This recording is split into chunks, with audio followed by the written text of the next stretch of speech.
welcome to InFrame. Today's guest, Muck Sticky. I'm Jay Lazarus Hawk. I'm Jamie Hall. We're Rising Fire Productions, and thank you for watching. Muck? Yeah. Welcome to the All right. show. Thank you for having me, man. I'm glad to be here. Am I in frame? Am I about right here? Am I out? Right, okay. I'll come a little more this way. So, how y'all doing? We're doing fine. I'd like to welcome you to the show, welcome you to Black Lodge. Yeah, thank you for having me here. You're a musician, you're a filmmaker, you're an actor, you're kind of a I triple dabble. threat. You dabble. Tell us a little bit about yourself so some of our people can get a little bit to know about you, for the few out there that might not know. I was born and raised here in Memphis, Tennessee. Spent a lot of my youth in the Ozark Mountains across the bridge over there. And, I'm a regular fella. I come from, a regular family who... Actually, we have a lot of historical musical influence. My grandfather on one side did a lot of studio work at like Sun Studios. His singers did a lot of stuff for like Johnny Cash and Charlie Rich and even Elvis and those guys. And nice. Then my great grandparents were gospel bluegrass singers back in the 30s and 40s.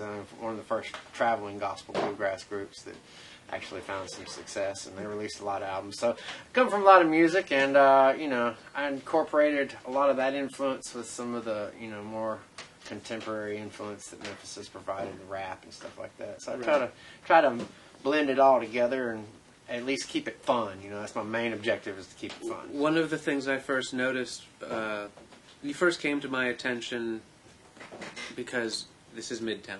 Yeah, oh yeah. I lived in Midtown, you Yep, lived in the yep, area, yep. we'd see each other everywhere. So I think we saw each other in passing quite a lot. Right.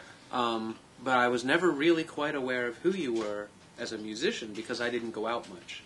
And when I saw Craig Brewer's $5 cover, that's when it all kind of came together, and I realized just how much talent lived in that little man that I'd see walking around the street. I appreciate and, that. Thank you. There was one particular track, and I'm not good with the titles, forgive me. Okay. But the slower one, where you're just kind of in your room. Oh yeah. And you just kind of, it's very free, yeah, very mellow piece of music. And I was very surprised at how you managed to be at the same time so emotionally bare, but purely entertaining.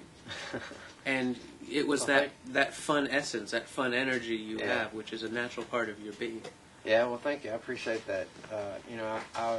I was raised to, be open and say what you feel, and be, not so contained. Keep a little bit to yourself, but express yourself. Be free to express yourself is my main thing, and so that's what I try to encourage people in my music to do. And by doing that, I think the best way to do it is set an example rather than just tell people what to do. You should always also be free in your way of being. Absolutely, so. And I have a deep respect and admiration for that nature and the courage that it takes man. in this world that. sometimes to. I think more people have it. I think everybody has it. They just there's this weird thing in society where people feel like they shouldn't do things because of what somebody else is going to think or what the general populace is going to think. Man, I was thinking earlier, I was about writing a song. I was like, I want to write a song that's talks about there's too many people, there's so many opinions out there that you're gonna offend somebody somewhere with whatever you're doing. It doesn't matter. You could be doing the most positive thing in the world and people still try to pick it apart and make it a bad thing. You know what I mean? So I think that you just got to do what you feel in your heart. You should do, and stay convicted with that. And whatever it is. I mean, I don't think you should. If you feel, I think there's certain lines you shouldn't cross. You shouldn't murder people, and things like that. Right, certain obvious. Right. And what we hope is obvious. I've always been, encouraged to stay true in music. I've always wanted to, be real and talk about what I really do, and and there's a lot of people that talk about, and which is fine. It's a creative art, but. People that talk about murdering a lot of people in their music when they don't really actually do that, but they could actually be influencing someone out there in the world who is very, not Closer to not all there. Not all there to go out and do these things. You know what I mean? So it's like if you really killed that many people and you're writing songs about it, don't you think that the detectives somewhere would have put two and two together? That and like so I think that you should just stay real in music, and I really do what I say in my songs. You know what I mean? I keep it positive. I engage in a lot of promiscuous activity and extracurricular activity, and so I think you just got to stay real, Like I said, I have massive respect for someone who, especially in our society, has the courage to just be who they are. Yeah. That is something I've strived to do my whole life, and it has not been easy for me because of it.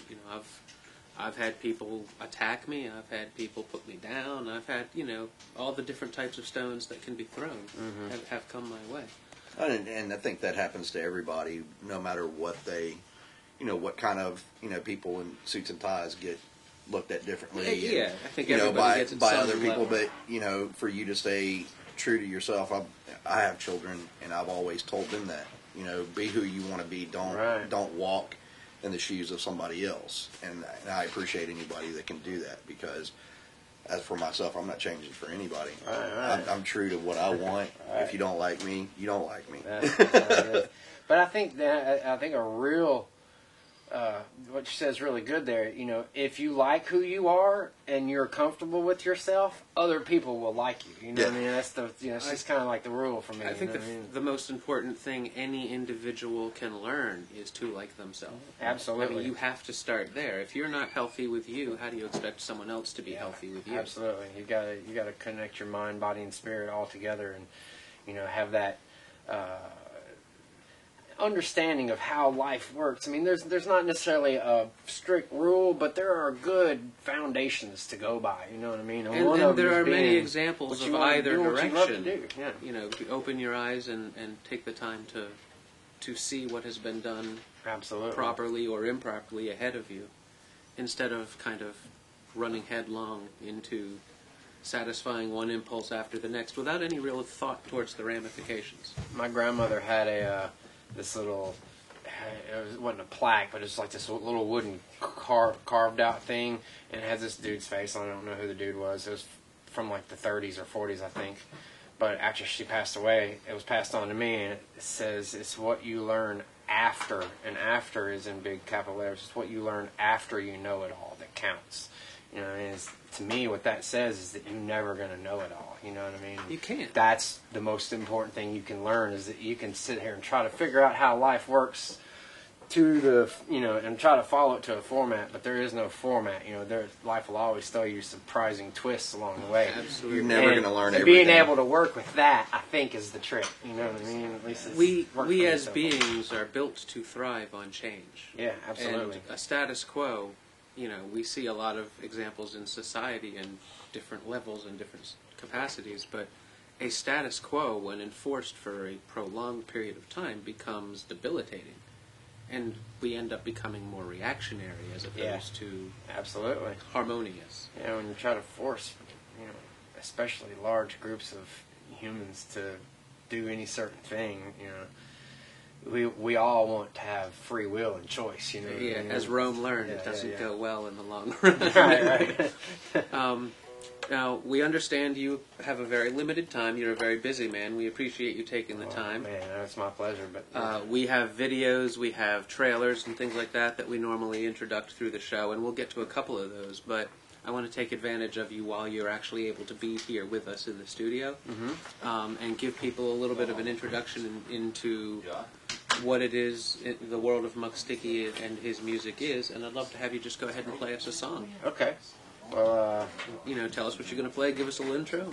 I'm going to play a song that is from one of my older albums. Let me tune up here.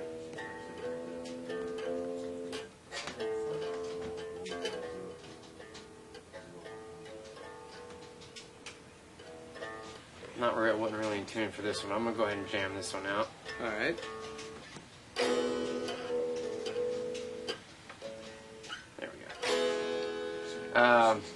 Okay, so this is from album Muck Sticky 1-2. It's my third album. I'm working on like 13. I think the new one that comes out here pretty soon is the Schnickel Fritz is number 13. So this is like 10 albums ago. Wow. But this is this song is inspired, just about being yourself. I think that what we've been talking about here. It's important to be who you want to be inside, and so I wrote this song as sort of an encouragement for people to do that. This is called One Day at a Time. Well, I'm a weird and wacky wordsmith, and I'm having lots of fun. I'm in love with making music and a friend to everyone. I get naughty every now and then, I don't apologize, 'cause I know I'm on my purpose when there's laughter in your eyes. Don't disguise who you are inside, just be your freaky self. And know that Muck Sticky will always try to help you to live your life one day at a time. Live your life, live your life, live your life one day at a time. Live your life one day at a time. Live your life one day at a time.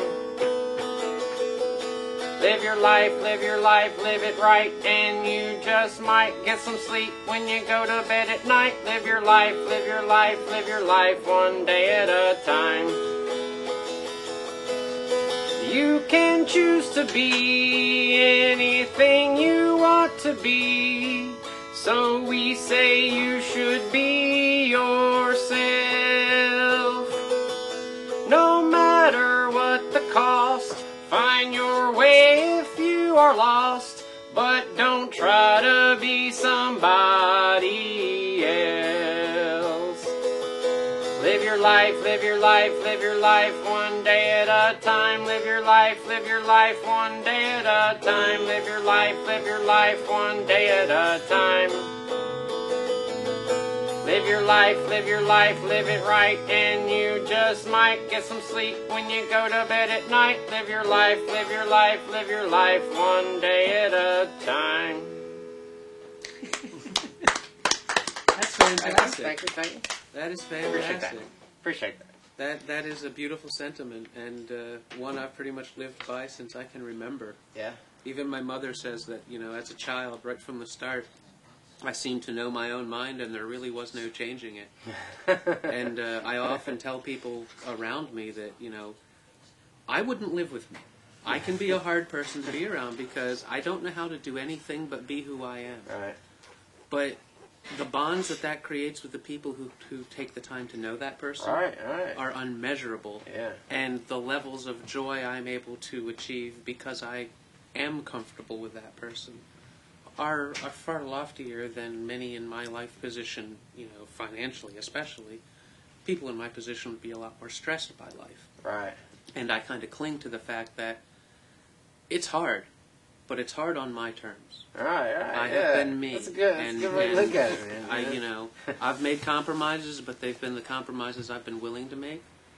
I have a few regrets in life, which is a hard thing to swallow. But who doesn't? If I can get through life, if I can get through life with just a few, just a handful, I'm doing well with myself. So absolutely. the sentiment of that is absolutely beautiful, and I thank you for sharing that with us. My pleasure, man. My pleasure. Now you mentioned that was your third album. Yes. Coming out this week, Wednesday. You said Wednesday, 3/13/13. 3/13/13. And it's your my 13th album. His 13th There's album. going to be 13 tracks. And it's 2013, of course, right, as you said. So, I don't know. I've always felt like that was a good number. I've always, a lot of people have a bad stigma towards it, but I think whatever, you put into something is what you get out of it. Absolutely. How you feel about things. And people are like, oh, don't jinx yourself. I'm like, I don't believe in that. I believe you speak into fruition. That whole 13 myth thing, wasn't the world supposed to end in 2012? Right. So weren't we all lucky to be at 2013? Yeah, I thought it was going to end in 1999, right? Maybe We're supposed to party like it's 1999. 1999. I'm still partying like it's 1999. We're doing well to be here now. So, right, as you said, live it one day at a time and enjoy it. Just absolutely. Be in the that, present. So with the new album, could you give us a little description of what it's like compared to your past albums? Well, as you go along in life, I was talking about John Pickle about this the other day. I don't know if you guys know. Yeah, Pickle. I'm sure. I was talking to him the other day, and you know, as an artist, when you start doing something, when you start creating your art, it's, you know, it's just because you want to get it out there. Like, I just started making these songs back in, you know, I think it was 2000 when I started making music, or muck sticky music anyway. So you've basically done an album a year. Right. Yeah. And I felt like, you know, I just did it because it was something I wanted to do. I wanted to make these songs because I wanted to hear them, you know. And then you start, and so like for the first long time, I didn't ever release anything. I would just make it and listen to it. Me and my buddy, you know what I mean? And a couple of my friends would listen to it. And then people started, they were like, "Yeah, that's really good, man. You should spread it around." So we'd start handing out CDs, and then we started doing the shows, you know. And as you go along as an artist, you hold a core of, you want to do it because you want to do it, and you want to grow as an artist too. You want to explore new avenues of music. You cannot, you know, it's good to find a, you know, sort of an area that you want to work in, but to be able to explore and incorporate all kinds of music in together as one, I think, is an important thing to be able to do as an artist. And so anything I've ever done is because I wanted to do it, but you also feel, you know, some sort of sense of obligation to the fans, you know, because they enjoy what you do, to you know, create songs that, you know, they would enjoy. And so you kind of develop a sense of thinking about what other people would like, you know. And it's important, I think, keep a balance between doing what you want to do and what other people might want to hear, you know what I mean? You don't want to just get up there, I mean, you can, and just, you know, scream hateful things towards people, and, you know, but you're probably not, that's not a very, you know, positive attracts positive, negative attracts negative. And so I've always wanted positive things in my life, so I've made a lot of positive music.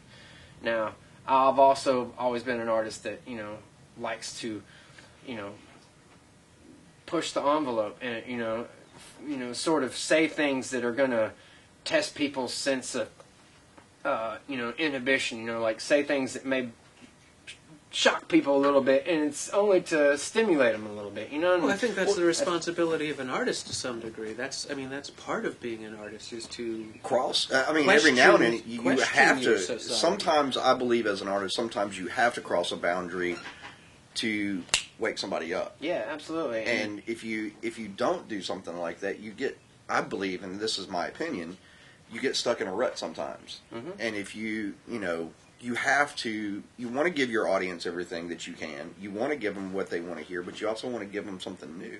Yeah. And you got to continually update. You know, I can't just sing the same songs over and over again. I was going to say, you don't want to get bored yourself either. Right. The fact that you mentioned incorporating other styles of music, whether that's, you know, today I'm going to use a Chinese zither in a song.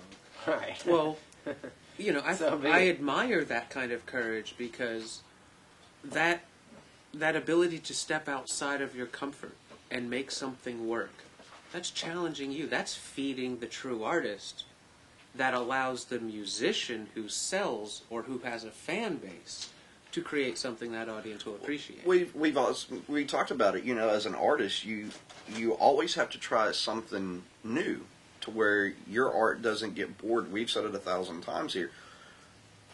We get labeled as directors and writers and producers as we do everything on a dark spectrum. Uh-huh. Well, we really don't, because he has a film that is something that a lot of people would be completely different of him. Oh God, why can't I think of the name right now? I'm not sure which one you mean. Hymn of Absent Samaritans. It's, you know, who would think that J. Lazarus Hawk would do a faith-based film? Right. And I have a film that I'm getting ready to work on next month that's a romance. Oh yeah. Yeah, and nobody after Cold Blooded came out. Not going to expect that from you, right? Yeah, so you always have to, and I totally agree with you. You always have to tackle something that you've never done before, or I mean, that just opens yourself up as a true artist. Yeah, and you know, I've always thought that I think we all have a mission and a purpose in life, and I think that's where, you know, some people's maybe depression and things lead from, is because they're not, you know, they're not doing what they love to do or what they want to do in life just most passionately. I've always encouraged people, that's the foundation of what I do, is encouraging people to find their passion and love it and do it. You know what I mean? No matter what it is. If it's wearing pajamas every day and singing songs about smoking dope and having sex. And that's the thing, is a lot of people label me as just, I'm just this, you know, goofy dude over here that sings about dope and sex, but it's really more about, finding your purpose in life and encouraging self-awareness and positivity in our society. And, I do that. I've never been one to just listen to people that told me, oh, you got to be this way and you got to do this and you got to do that. I've always just been like ones that are like I felt I could relate to and listen to. So I sing songs that are, of the way I live life, but it's relatable to people, and I incorporate a message of positivity amongst that. You know what I mean? Yeah. And so there's really a deeper meaning to what I do than what most people recognize. And I think what's important is exactly that point, that there's something much deeper to that. And, one of the reasons I wanted to bring you here and actually talk to you is so that people see that side of you, because I've spoken with you several times, and you are a very intelligent man. You are a very positive-minded person. You have a fantastic energy. It is hard not to shake your hand and feel a smile grow in myself. I've never seen you without a smile. Never seen you without a smile. And you have a very open heart and a very open mind. And to have those things, especially within an artistic industry, especially with you have a decade of experience plus now, to have maintained that through all of that, is a testament to who you are as a person and the state of your being. I appreciate that. And, again, that comes to, I have a true respect for someone maintaining that, because society does not make it easy. No, it doesn't. On any level. It's easy to get jaded in being in the entertainment world, and, everything wants to box you. You have to stay true to yourself, man. You have to just, be just like horse blinders to, all the bullshit the around outcome. you. And you learn, at least I have, I've learned that it's not about the reward at the end. It's about the part of it that it's like the experience of doing it. It's the experience of creating the music. It's the experience of creating the movie. It's not how many it's going to sell. It's not how, that stuff, you'll chase that until the end of your life if you want to. Absolutely. But you can, it's like dancing, you know what I mean? When you dance a dance, you don't just stand right here and then just okay, let's move right over there because that's where we're going to end up. It's about moving all around the floor, you know what I mean, and just all the moves amongst it. So I think it's a purity.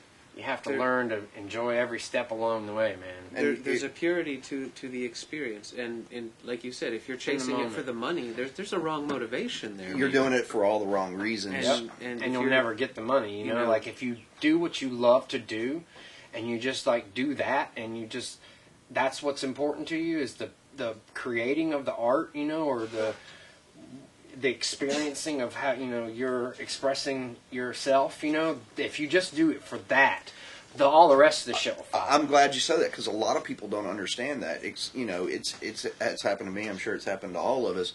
But I've had people come up to me and ask me about the films that we do. You put so much time, you put so much energy, you put so much of your own money into it.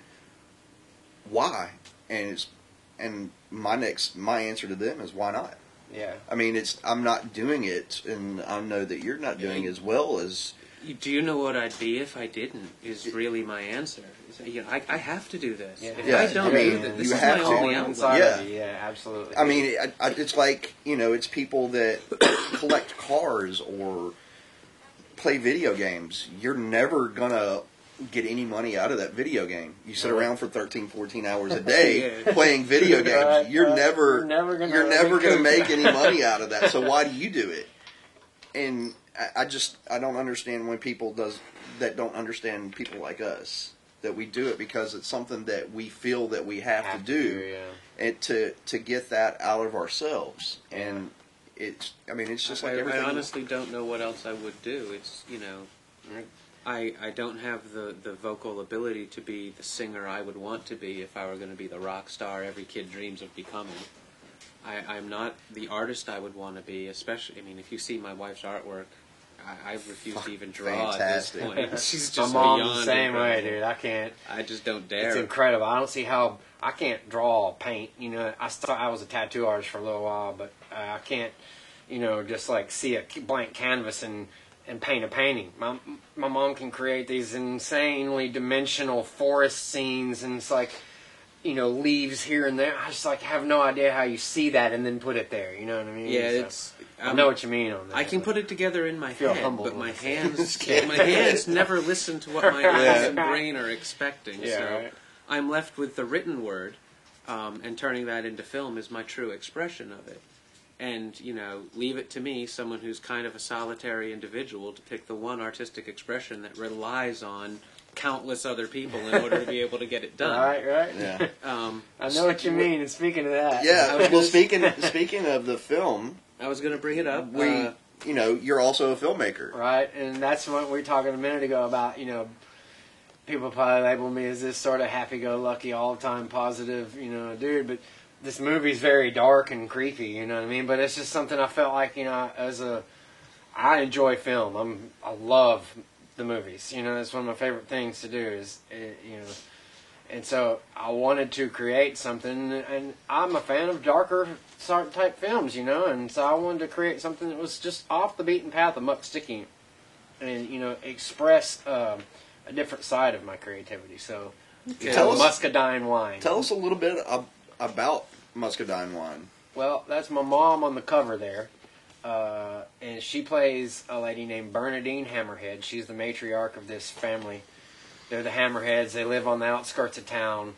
It's a small town, but they're real bad news. Like, everybody in the town knows who they are and knows that you don't get in their, you know, you step out of their path, you know, when they're coming down the street, and try to steer clear of them. And so they're on a mission to do some dirty work. They've decided that they have some children. The mom plays Bernadine, and she has. We don't just quite tell you out and out, but you might think that they're a brother and sister couple. Mm-hmm. You know, they haven't. You know, they haven't gone outside of their family to keep their genetics going along, and so. They've had a few children, but none of these children they expect to be able to woo a woman into submitting herself and bearing more children to keep their family name going. So they decided that in order to keep their family name going, they've got to go outside of the family, and they decide that they're going to abduct a girl. And anyhow, I play a guy named Sam, and my girlfriend and I. I'm a rock star, you know. I have dreams of going to big places. Sam does. He has big dreams of going to big places and doing big things as well as I do. And Don't we all? But anyway, so he's kind of frustrated, and his girlfriend wants him to settle down and get a regular job and quit the band and, you know, grow up and that whole 9 yards. And he wants to pursue his passion. He's like, I want to go and get in my truck and drive to California and go make it. And so they have an argument one night about this very thing, and she leaves to go, or she goes to get ready to go to work. They're angry. He leaves mad to go get a beer with his friend, and while she's at work, the Hammerheads abduct her, and so he is through a series of events, becomes suspicious of them and decides that he, you know, needs to decide if he's going to go for what he wants to do with his own life and career, if he's going to, you know, go save his girlfriend. And so there are many twists and turns in this tale of the Hand of Fate. Now, is this a feature length? It's 57 minutes. It's actually the first installment. There are more coming after this. I was going to ask about that because you mentioned it to me once. Right. There will be more. This isn't the end, and you'll find that out if you watch it.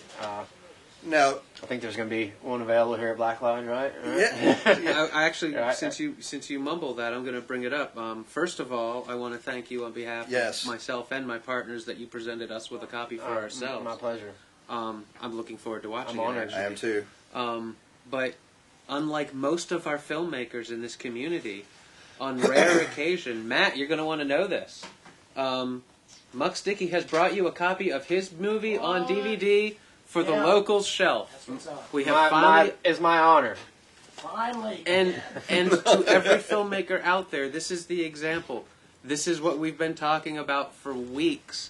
If you do it, Bring it in. Don't just put it on your shelf. Put it on Lodge's shelf. Yeah. Give every other filmmaker and film fan in this city the option of taking a chance with one of your films. Yeah.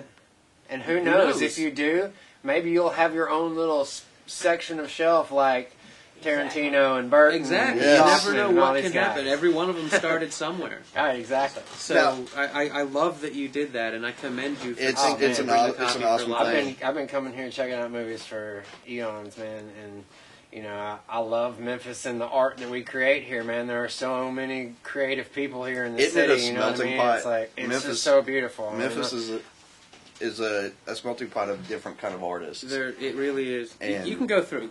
Do what you got to do. Yeah. We're live, but we know where we are. So yeah. I have a question about this. Didn't you can correct me if I'm wrong? Didn't your mom co-write this, or Yes, my mom co-wrote and co-directed it with me. Wow. And well, I mean, it was just a collaborative process through the whole thing. I tell you, it started. We got the idea for this from a music video we did called "Cool, Calm, and Collected." You can find it on YouTube, and it was. I sort of wanted to do a music video that had a storyline of like the Goonies meets Wrong Turn. Okay, and you know, I wanted Muck Sticky to go on an adventure and end up in a precarious situation that he had to work himself out of through his kindness. And so, in the video, I get lured onto this family's property because I see a sign that says Muscadine wine, help yourself. And it's their way of trapping, you know, curious passerbys. And so they nab me and tie me up to a tree, and I'm not going to give away the video storyline either. I don't want you to give too much of anything away. So this family, you know, I have an interaction with this family, and we're like, hey, this would make a really great idea for a movie, you know, this family, right? And so we sort of like, you know, took inspiration from a bunch of different places in, you know, in our travelings and our watching different things, and, you know, how creativity just comes in so many different directions. But it was my mom and I wrote and directed it together, and it's been it was an amazing experience. Your mom's been a part of your act. Mm-hmm. She's been a major supporter of yours, and you know, we often discuss how important it is to have that kind of support, and you know, especially when it comes from family. Yeah, it's got to be an incredible experience. It is. To have that kind of connection, especially to be able to bring the family connection to artistic connection. It's extraordinary, and you know, she's my best friend in the world, and you know, to be able to share creativity, you know, with her is just, you know, throughout my life, and since I've been doing this and being part of my stage shows and writing movies and working on videos, and she's just very, very influential and inspirational. Well, that's a great thing to have, because a lot of kids growing up these days don't have that. Right.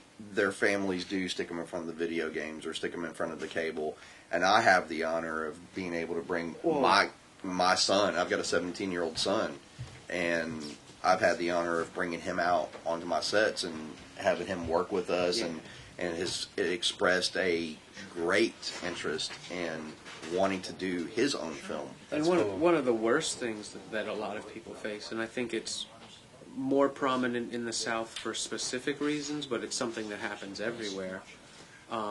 Many children are taught or led to believe through impression or misimpression that their lofty goals aren't achievable. Yeah. And they're trapped in that. Yeah, you know, I know exactly what you mean. You know, it didn't come from family or anything like that. Right, but for years of my life, I felt I really wasn't gonna. Yeah, I wasn't worth much or to you achieve don't much, do that. so. Go with, you know, some sort of That regular one job. ad, yeah. And that's what that movie's about, man. You know, with my character in there, it's because, you know, it's like he wants to go for his dreams, and everybody's like, just no, get a regular job and do something ordinary because your dreams are unachievable.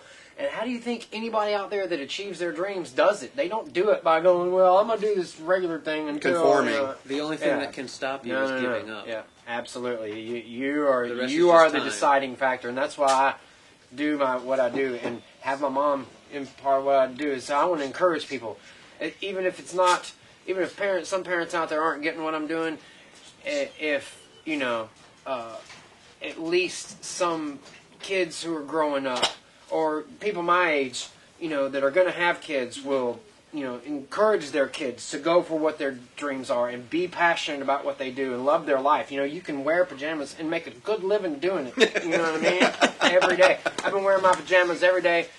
My 4,000th day will be June 15th of this year. I've been wearing pajamas for 4,000 days. It's like, you know, that is impressive. A long time. The first time I ever met you 10 years. was at Discotheque in South Haven. Oh yeah, yeah. It's been a I while. love those dudes down there. Tomcat. Tomcat, yeah. And matter of fact, it was my 17-year-old son who was with me one day. We went in there to grab something, and he was like, "Dude was wearing his pajamas." I was like, "That's not Sticky. He's always wore his pajamas." So, I mean, people know you from that. People know you as you, and that's what we were saying earlier. Be who you Be are. comfortable with yourself, man. And prime example is I'm comfortable in pajamas. You know, like I didn't like wearing uniforms. You know, and I totally it wasn't for me. You know what I mean? It may be for respect some people, but to me, that doing those kinds of things is you know,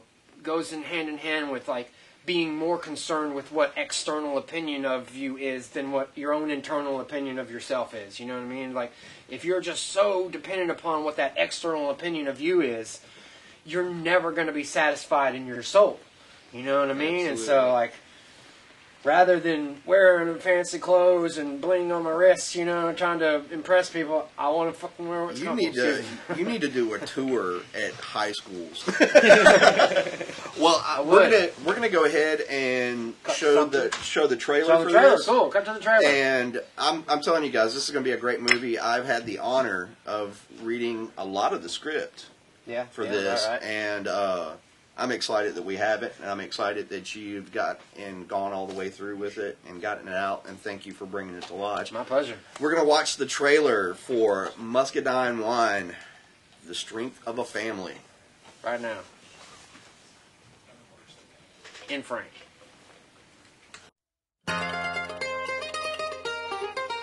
Oh.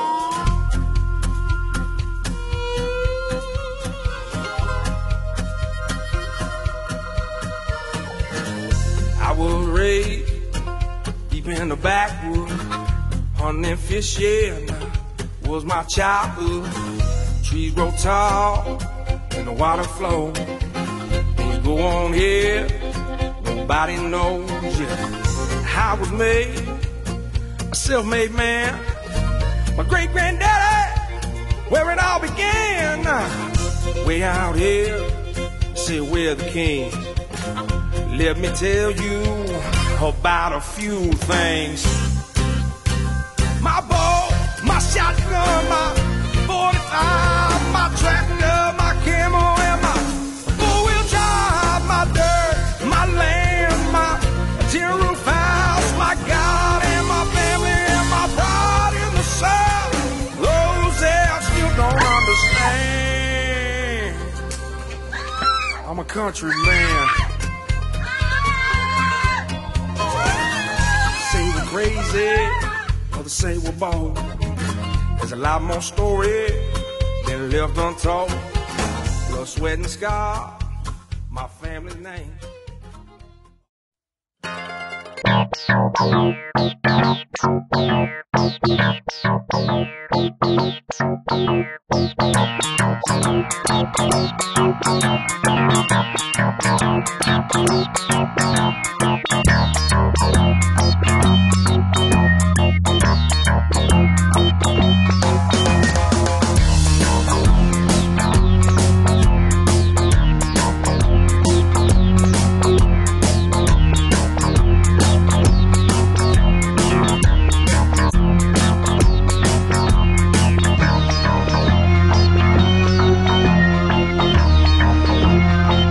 Straight out of the can, I'm back with the plan, musical magic, having a bad day.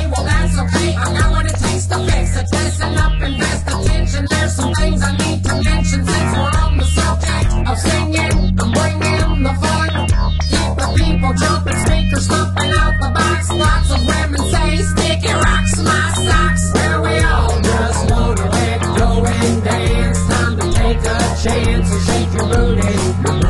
We all just wanna let go and dance. So say goodbye to the past because the future is vast. And get wild, let loose, be free with me.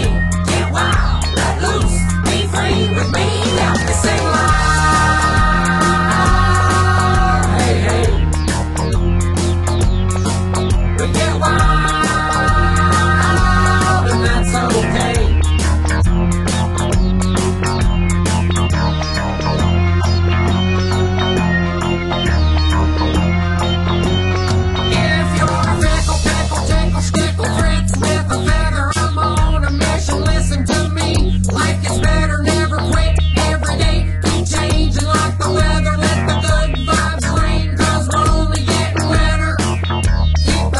Jumping, speakers thumping out the box. Lots of women say, stick your rocks to my socks. Well, we all just wanna let go and dance. Time to take a chance and shake your booty. We all just wanna let go and dance. So say goodbye to the past because the future is vast. And get wild, let loose, be free with me. Get wild, let loose, be free with me. Help me sing loud.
Videos created for the new album Snickle Fritz, that's right, which will be on sale this Wednesday afternoon. That's right, 3/13.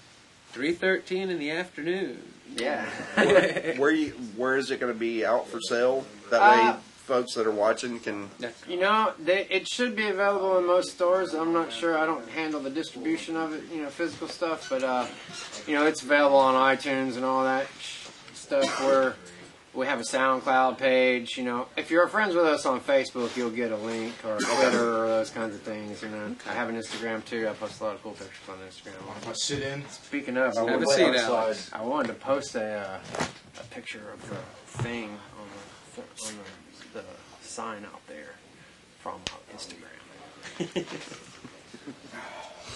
So yeah. So Schnickel Fritz this Wednesday. Excellent. What's up, man? How you doing? Alex, nice to meet Good you. to see you, man. It's a pleasure. Alex Seaton, he's a local actor. He's been on our show once or twice. 2 weeks ago. So. Dig it. We were talking a little bit while the audience watched the trailer about who shot this, and apparently you spent a lot of time behind the camera yourself. I did. You didn't necessarily have a cinematographer. So, right. How did you? This is your first film now? I know you direct your own music videos. Mm-hmm. How did the experience differ when you found yourself directing from behind the camera, but also actually acting? Was that a handful of work, or? It was definitely different because in music videos, my song's already there. I'm just usually listening to a song and singing along to the words, In this, I had to, the whole thing was scripted, but I wanted to have a very realistic feel to it. I didn't want it to sound like each word was scripted, so I just sort of turned the camera on and rolled with it, you know what I mean, and got natural in the scene and felt like, rolled through it a couple times, It was really, really cool experience, man. I had a great time doing it. I do most of my own music videos, but it was fun being... You just said something that's a favorite of Jamie's, and that's being natural. Yeah, that's with our... I don't know if you know this or not, but we now have our acting classes. Oh, yeah? Right on. Yeah, and we are the teachers of inner fire acting, and that's one thing that we talk to our actors about and our actresses about, being natural. And that's one of my biggest, like you said, it's one of my biggest. Yeah, man. Whether that's, teaching a person not to just stand stiff and still, or whether it's teaching them to break up the pentameter in their dialogue, or, whatever it might be. Just let it become a natural part of who you are, an extension. You want to feel like you're observing something rather than watching people acting something out. It's like, exactly. My sister watches soap operas, and I'll pass by, and it's just so, like, you can tell it's, like, all planned out perfectly, I don't know. And there's a difference between that, to me, and, like, getting lost in a movie, where it's just like, I'll do that at movies sometimes. I'll be sitting there, especially 3D movies now. I love 3D movies. But, where I just feel like I'll, like, have this moment of, like, feeling like I'm just looking into this window, you know what I mean? Onto something that's really going on. Like we were looking out there onto the street there, and there was something really going on at that food mart, and like that's when I really feel like I'm getting into a movie, is when I lose the sense of, whether the lighting's right or, any of that stuff. We often tell people, whether it's other filmmakers or actors or even, musicians, the last thing you really want your audience to do is to look away from that screen or that whatever's in front of them. You don't want them looking at their watch. You don't want them checking their phone for messages or time. You want their attention. I think cell phones should be banned from movie theaters. I really do. We had a pretty good showing at Muscadine Wine down at Studio on the Square. It was really cool. A really cool experience to do something like that and see it on a big screen. And then see it on that big screen. I encourage filmmakers to see your process through, man. You may come across obstacles along the way and things that seem like, it's just going to hold everything. You're not going to be able to finish it. But dude, do whatever it takes to get it completed and see it on the screen, and pay the studio what it's worth. A lot of filmmakers feel that they make a movie, now it's time to put it into festivals. Yeah, and that is very much a valid direction to go with your film. But when I created a partnership with Jamie, I gave him the idea of, instead of taking his first film to festivals and playing the same old route that everybody gets, why not have our own screen? Why not see that work on the big screen with an audience will be there? Because at festivals, you never know. I've had films in festivals that have had packed house. I've had a film in a festival where there were 4 people there. So you never know what's going to happen. You never know, man. And shorts are risky, and his film's right there at the half-hour mark, so a lot of festivals don't like that weird length. So what about going ahead and having our own screening? Have the experience of it on the big screen, the experience of a full audience. Share that experience with your actors and your crew of going through all that work and seeing it like that. I think that's a must for That's a the filmmaker. main... Go ahead. No. I mean, that was, at that point, everybody that was there, including all of us, that I couldn't sit down.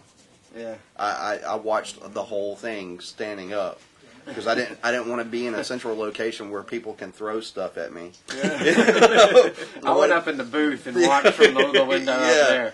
But you're right. It's one of the, I went home and I was like, man, that was one of the best things ever. Being able to see something that we put so much work into as filmmakers on a screen 30 foot wide, and that's an awesome thing, and I encourage people to do so. Yeah, the main reason I did it was because I knew how much everybody else had dedicated themselves, the actors especially, to seeing the project through and getting it finished, and I can make a DVD and give it to them. They can watch it on the screen with their friends at their house. But letting especially a lot of independent actors who are just getting their start in their first thing have that experience of seeing something they did.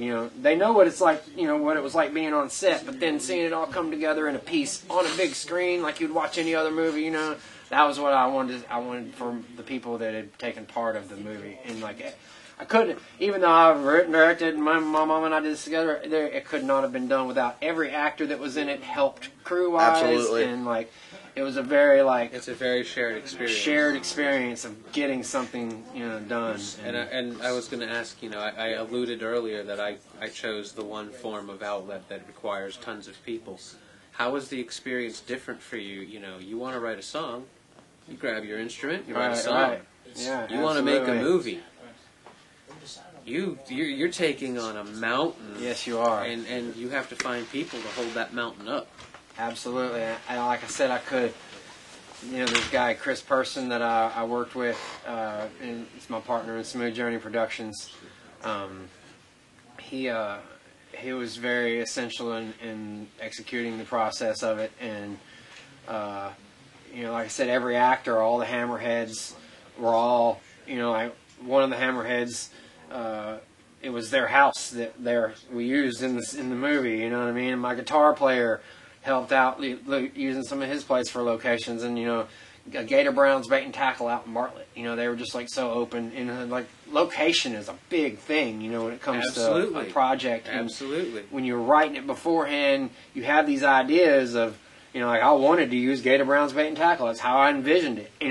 But I hadn't gone over there and spoken to him. I was like, well, I could go talk to him about it now, but I don't have it done. I don't want to do this preliminary. Hey, I want to use your thing in a movie before I write you in. Can I go ahead and write the movie as you want it to be?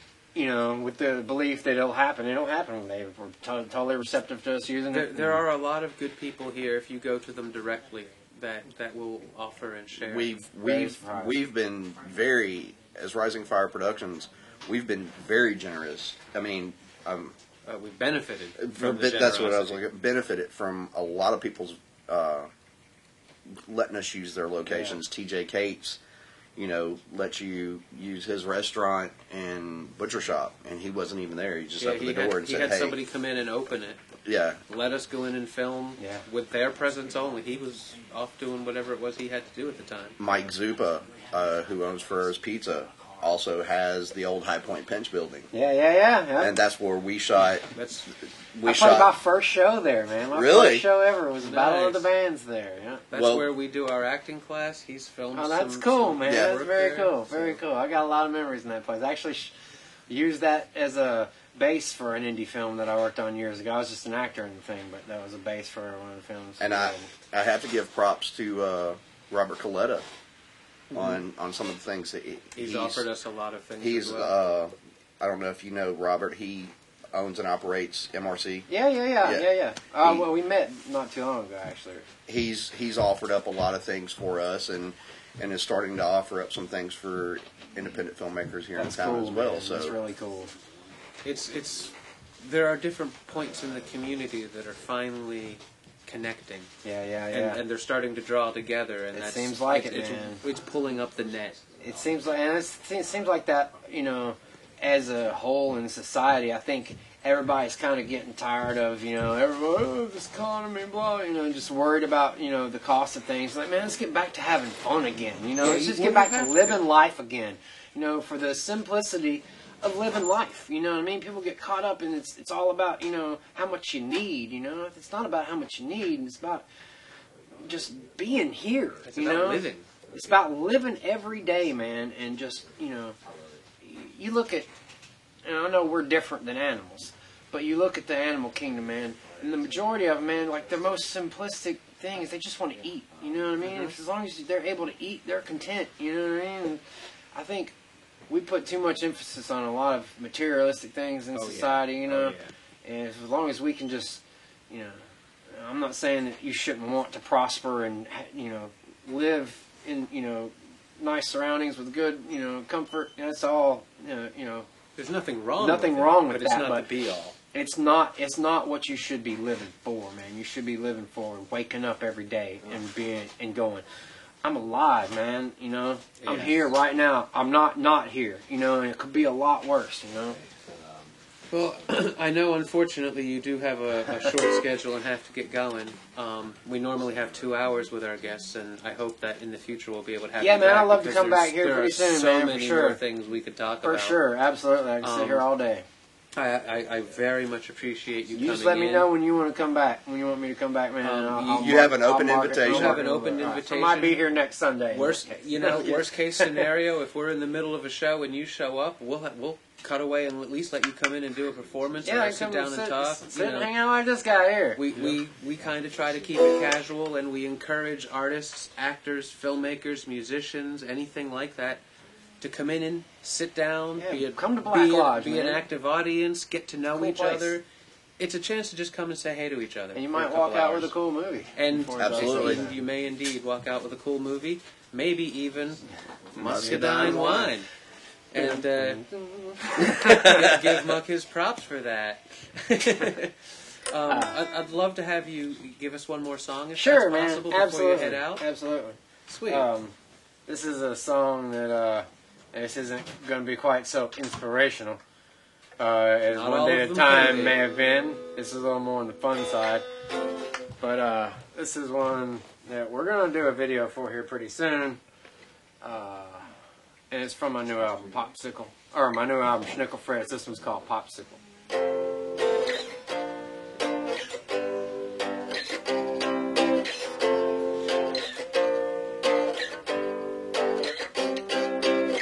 Ding ding, ice cream man, serving up fresh flavor like only Muck Sticky can. All the women want the bomb pop. Yeah, I'm on top when my song drops. And all she gotta do is give me that wink, quick as you blink. I ain't even gotta think about it. I can't even go a whole freaking week without it. You're so insecure that you can't even speak about it. All the girls come running down the block when they see the sticky ice cream man stop, 'cause you know I've got their favorite flavor. All the girls come running down the block when they see the sticky ice cream man stop, 'cause you know they all want to lick on my popsicle. On my popsicle.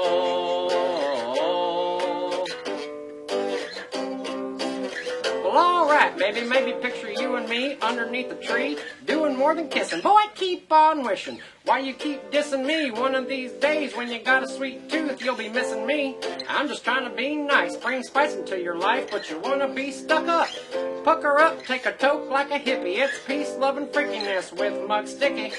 All the girls come running down the block when they see the sticky ice cream man stop, 'cause you know they've got their favorite flavor.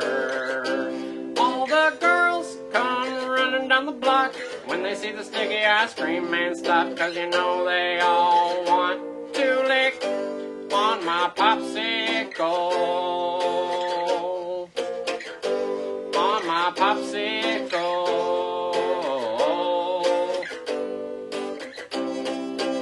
Well, alright there, ding dang donkey, you can call me a backwoods white trash honky. I don't give a flying fiddlestick, 'cause I'm a screwball. And this hot chick wants to lick my stick raw. And she's tickling my funny parts. We've got sunny hearts, like the wind she's blowing. To the end we're going, my words keep flowing. If you want to be a fickle pickle, you can need a fudgesicle. All the girls come running down the block when they see the sticky ice cream man stop, 'cause you know I've got their favorite flavor. All the girls come running down the block when they see the sticky ice cream man stop, 'cause you know they all want to lick on my popsicle. On my popsicle. On my popsicle.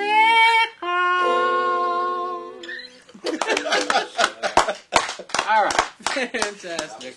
The one, the only, Muck Sticky. Thank you, guys. Look, man, Appreciate thank you y'all so having me. much for coming in. My pleasure, my pleasure. Good to see you, my man. And I gotta come over here and shake the cameraman's hand too. Y'all stay left and see y'all later. Thank you, Muck. Thank you, Muck. Appreciate We you. look forward to having you back. See y'all next time. And we're going to go ahead and take a break here. We're going to take a look at another Muck Sticky video, and we'll be back with you in just a few minutes.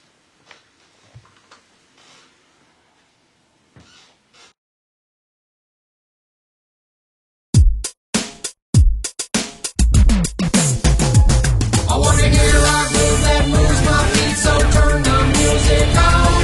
Let's turn it up all the way up and play it all night long. I wanna hear a song that moves my soul and makes me sing along.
by Muck Sticky. Before that, we had a impromptu live performance of Popsicle from his new album Snickle Fritz, which will be on sale 3/13. That's this Wednesday afternoon.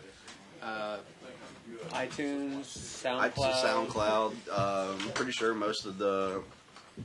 Is there really any record stores left? I'm not sure how many record stores are actually left in town and how many of them actually might have the CD available. I know for the folks listening in the South Haven, Horn Lake, DeSoto County area, you could probably check out Discotheque in South Haven. I can almost guarantee there would be one there.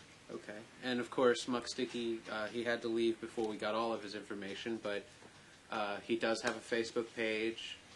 He is available on Twitter. I don't know the exact hashtag.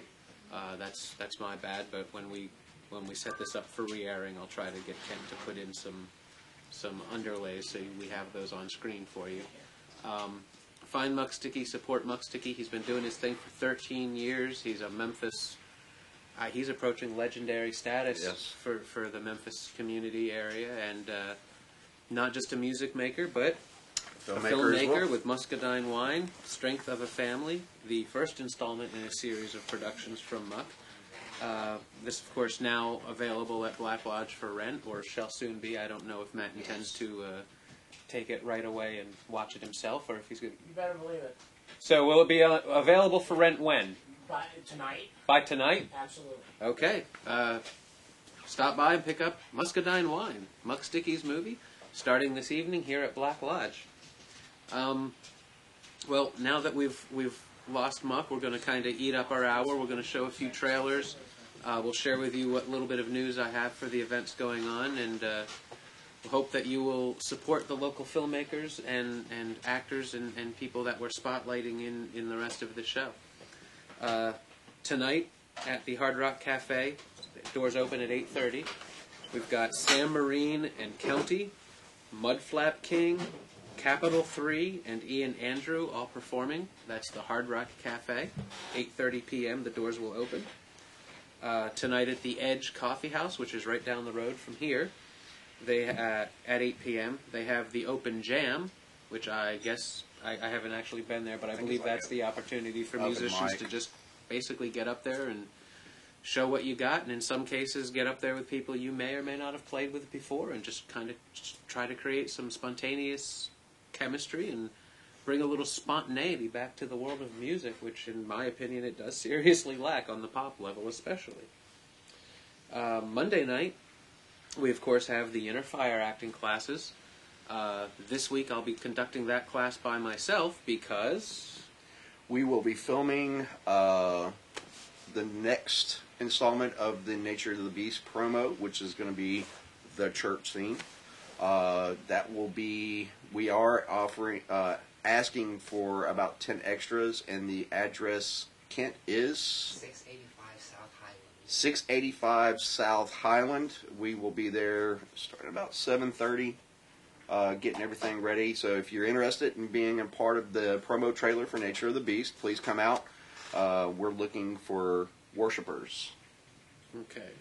And my understanding is that this is not an active sermon area. This is more a time of just various parishioners wanting some peace. It's a worship time. A personal moment time. Yeah, so, it's just a prayer time.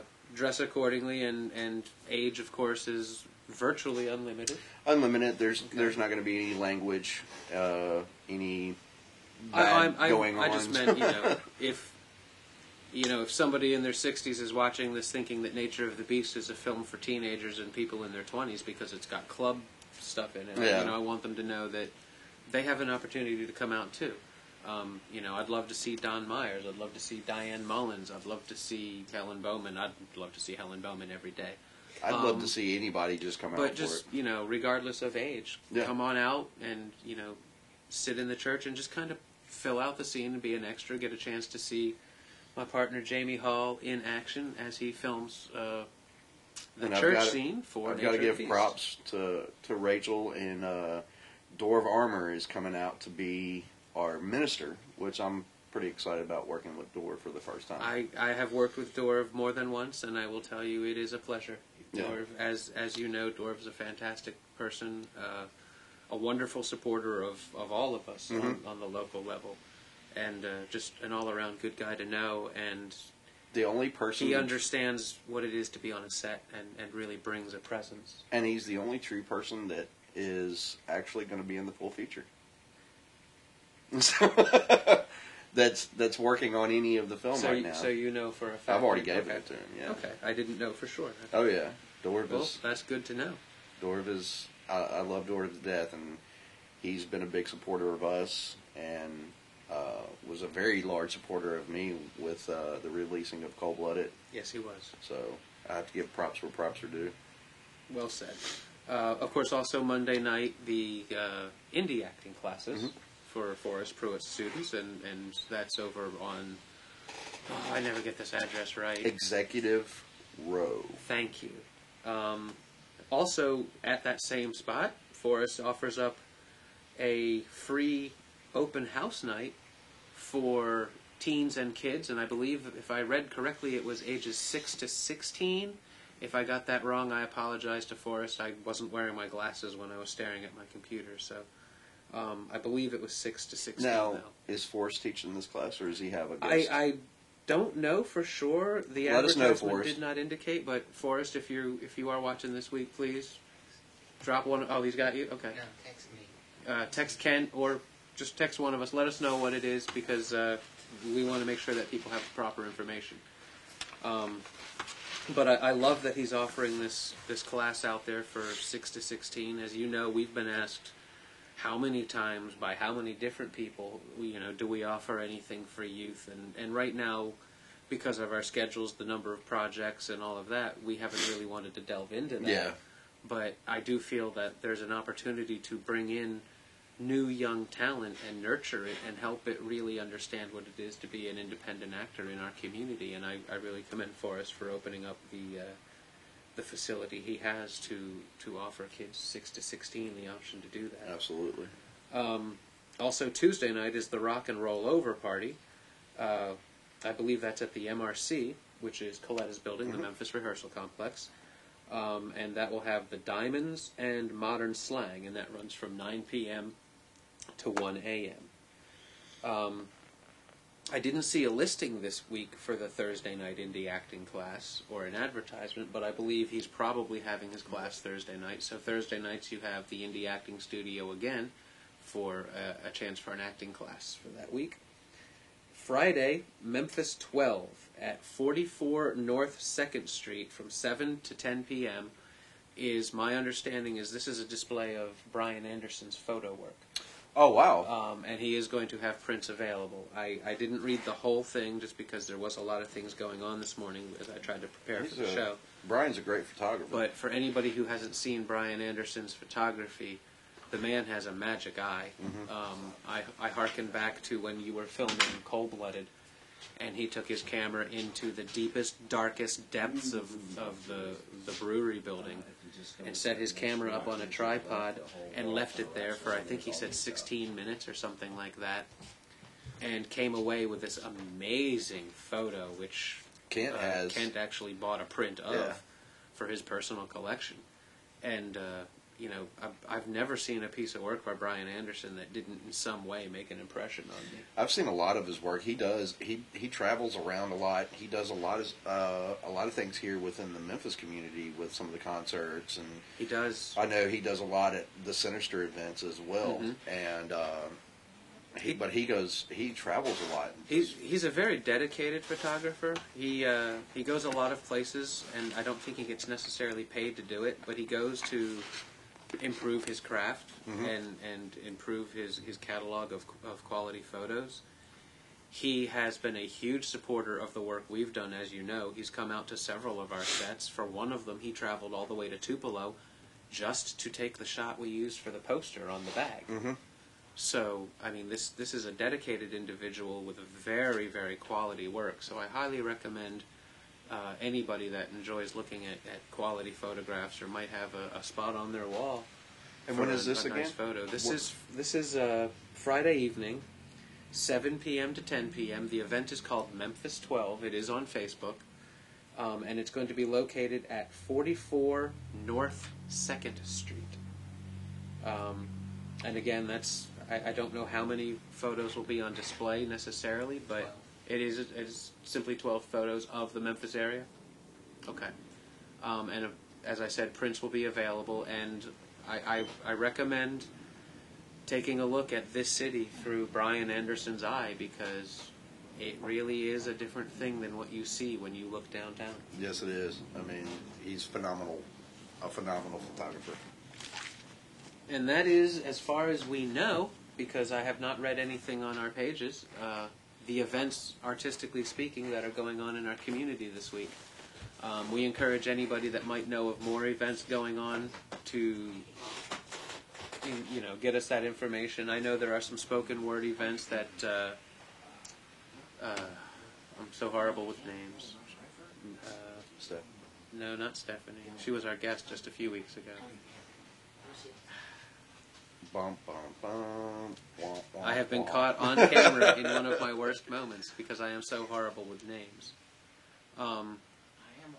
Her last name is Miche, I know that much. Mm-hmm. She shot with us, Tiffany. It's because she doesn't remind me of any other girl named Tiffany. She's actually very different than most Tiffany's I know. Tiffany Miche told us of a few different spoken word events that are regular and or semi-regular a few weeks ago, and I hope that we can actually get some posts about those to be reminded, and that maybe somebody out there can create Facebook events and make sure that either myself, Jamie, Kent, or the Rising Fire page or the InFrame page, somebody's aware of these events so that we can share them with the community at large, so that we can continue to interconnect and kind of pull the strings of our art community tighter to improve everybody's quality of work and raise support for each other. The Rising Fire pages, we have multiple pages. We have the Rising Fire production page on Facebook. We have the InFrame, Nature of the Beast, Dash the Film. There's so many outlets that any of the artists out there watching, if you have anything, please let us know. Hit us up. That way that we can put this out there for you, give the time and dates and the locations, and we'd be glad to offer that advertisement for you so people can get out there and see some of the things that other artists in this town are doing. Absolutely. And, for any of you out there, we encourage you to contact us about becoming a guest on our show. As you see, when a guest is on our show, we do our best to show as much of their work as we can. We try to get as much information out there so that people can find them. We encourage you to find these artists, these filmmakers, these musicians, like their pages, spread the word about their existence, because word of mouth is all we really have to encourage each other to continue working. And as Muck himself said, we are swelling with people of talent in this city. So encourage each other to get out there. Come on our show if you've not been on our show. Get us your trailers, get us your actors' reels, get us your directors' reels. Get us anything that you have that we can show, and we will do our best to encourage you. Do what Muck did and bring a copy of your film. Produce a DVD. Bring it in here and put it on this shelf so that others can come in here and they can see who in their community is making films and what kind of films it is they're making. Not everybody's going to like them, but not everybody's going to hate them either. So take the chance and help this local shelf grow. And I'm sure Matt and the guys here at Black Lodge wouldn't mind if, like, Glenn Payne and Michael Williams brought some of their films in here. They're in the Tupelo area, but it's regional. It's still a regional, and those two guys make wonderful films. I think they just had the premiere for Kane Thursday night. Yeah, and I've seen pictures from it, and it seemed to be a spectacular premiere of it. So I really want to see that movie. So we also encourage people in the outer regions, not just Memphis, to bring it in. I mean, it's tri-state area is what everybody calls it. And we talked with Muck about being able to make your production and see it on that 30-foot screen in the theater. Not all of us can do that. I mean, we do have to pay the theater for that chance, and you can't always guarantee you'll get your money back, and it's a big risk for a lot of us. I want everybody to know that local shelf isn't the only thing that Black Lodge offers. As far back as when I made Morning Ritual premiered in a private premiere party right here in this building.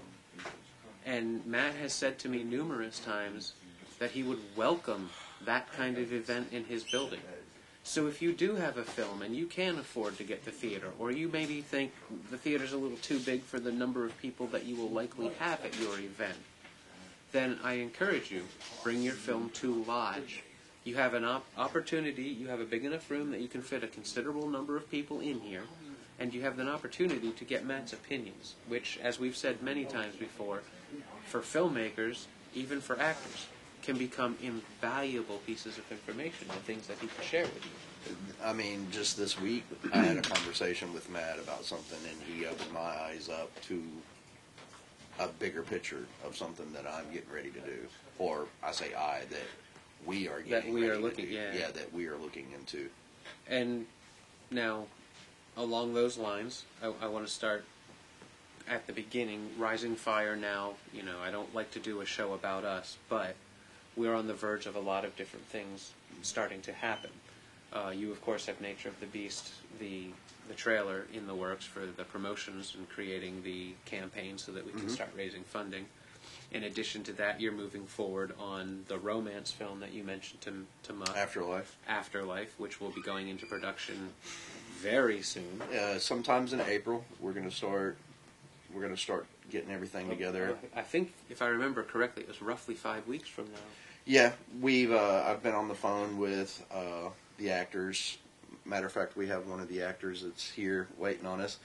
I've been on the phone with everybody, getting everybody prepared to start doing some table reads and some run-throughs and everything. So we're getting geared up. Excellent.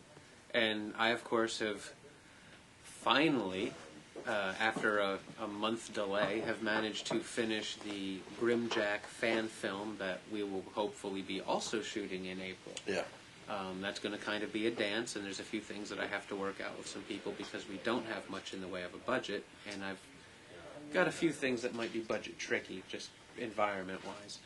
I have contacted H.G. Ray about some input and things like that, so we're looking at creating a nice little fun production that hopefully we will be able to enter into the Superman Celebration Fest.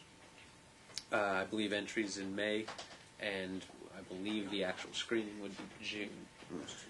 In addition to that, I'm working towards getting some of the work on Happy Hour filmed over the course of the summer. Now, one of the bigger events we have, of course, is going to be April 11th, 7 p.m., the Malco Theater, 10. Tupelo 10, Tupelo 10 Malco Theater on Tupelo Commons. We're going to be having the Tupelo premiere of Cold-Blooded, which will also be screening, of course, The Bag, which was my film that we did as part of the Twin Fires event here in Memphis. Todd Bateman Underwood has gone well above and beyond the responsibility or level of support that any actor is ever expected to give, and has committed wholeheartedly to creating a red carpet event to promote this film. And he, as well as us at Rise and Fire, encourage Glenn Payne, Casey Dillard, any of the crew members, and actors, and of course crew members from The Bag also, to come on down and join us, and we hope that the audience as well will come on down to Tupelo and join us for that event. Is there anything you'd like to add to that? No, I know Tupelo's a little bit of a trek for folks here in Memphis. It is about an hour and a half, 2-hour drive to there, but I have to say it's going to be well worth it. I've been on the phone with Todd Bateman Underwood multiple times this week trying to get things prepared for the red carpet event. Todd has, like you had says, not only was he the lead actor in the film, but he was also producer, and there were several different producers.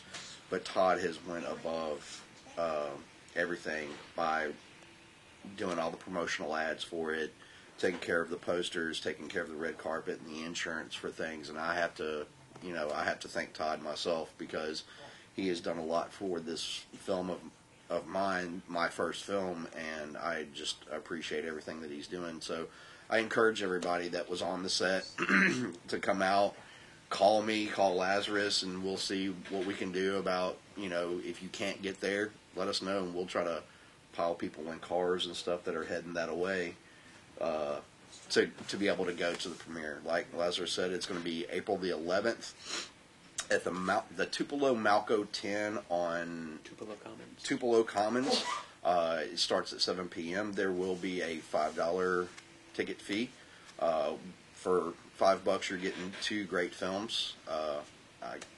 Including a Q&A, and of course, Todd is also going to be hosting.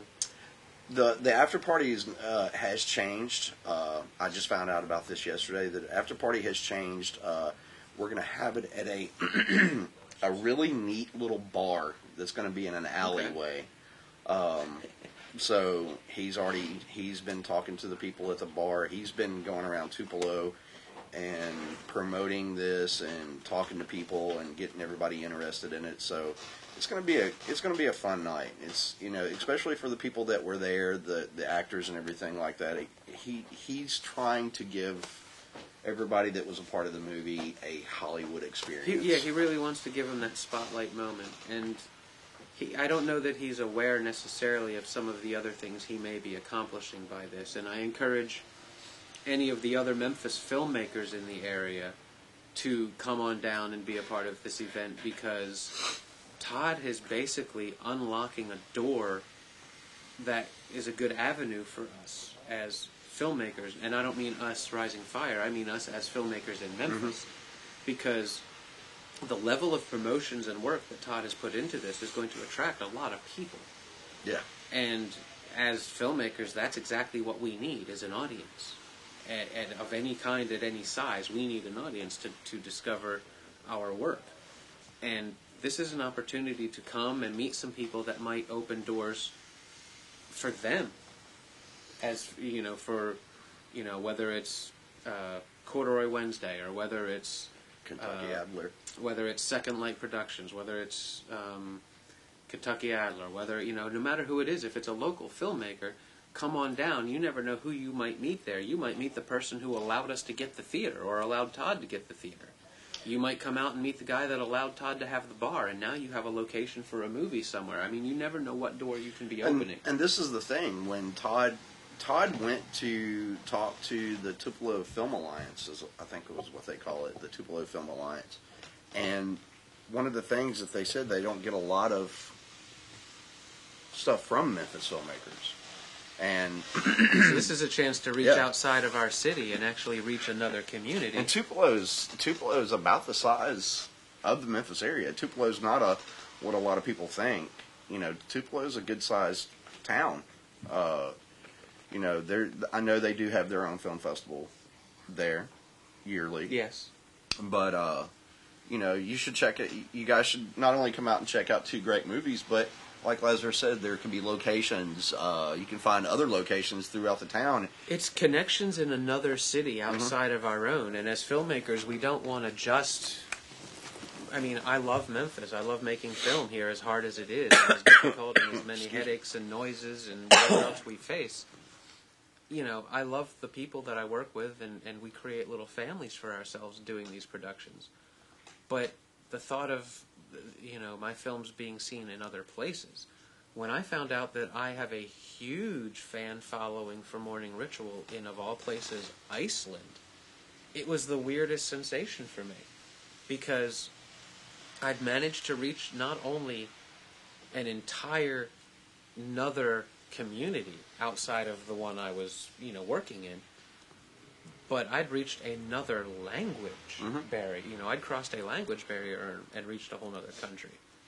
So, any chance we have to spread ourselves across any border there is an opportunity worth taking. So I encourage, any of the local filmmakers to come on down, be a part of this celebration, come see our movies. You may have seen them already, but it really isn't just about the movies. Come on down, share in that, get to know the people. We're going to meet people. Come meet those people too.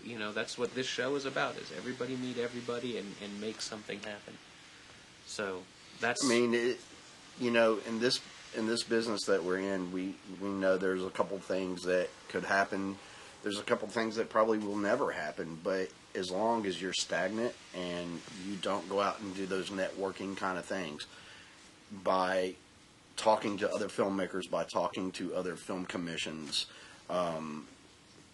you never know what you could ever achieve. I mean, you have to get out there and you have to do those networking things and meet new people.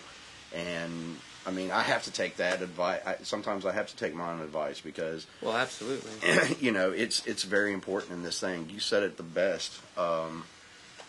This is not a business that you can do all by yourself. It just isn't.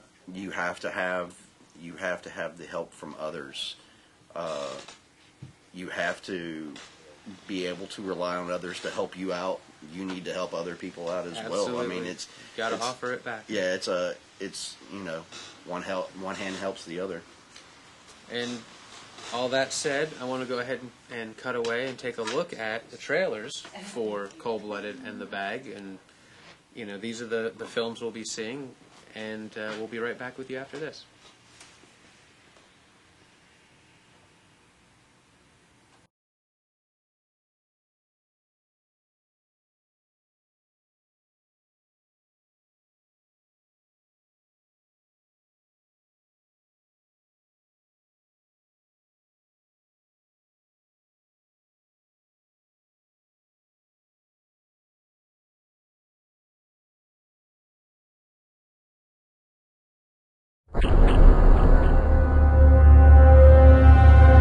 Rise and shine.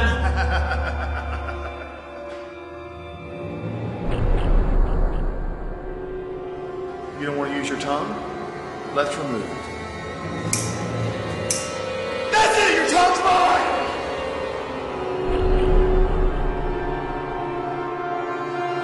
Wakey, wakey, Michelle.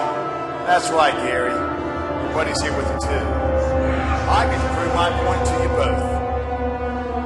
Ever seen someone's eyes when they're wide from fear, from pain? You're evil. What do you know about evil?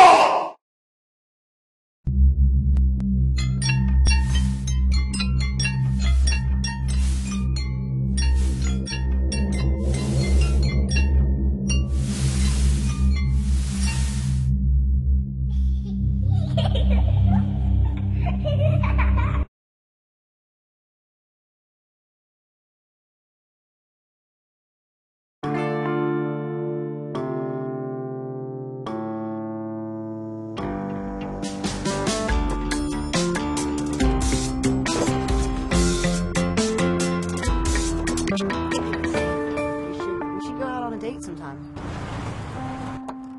Hey, Christine, you want to ride? Bye, Dad.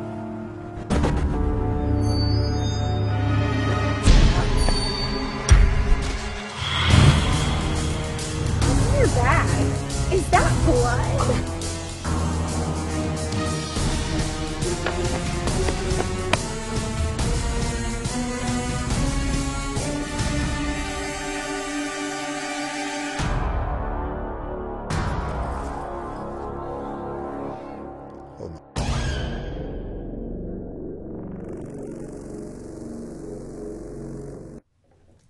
I don't like this crowd you're hanging out with, young lady. But Dad, I don't like this crowd you're hanging out with, young lady. Dad, I mean...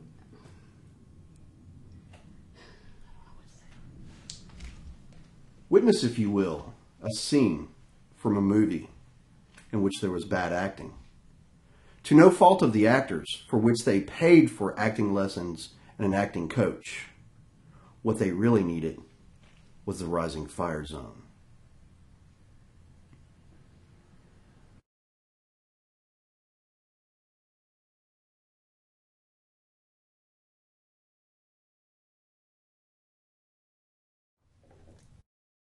Last night, everything was fine.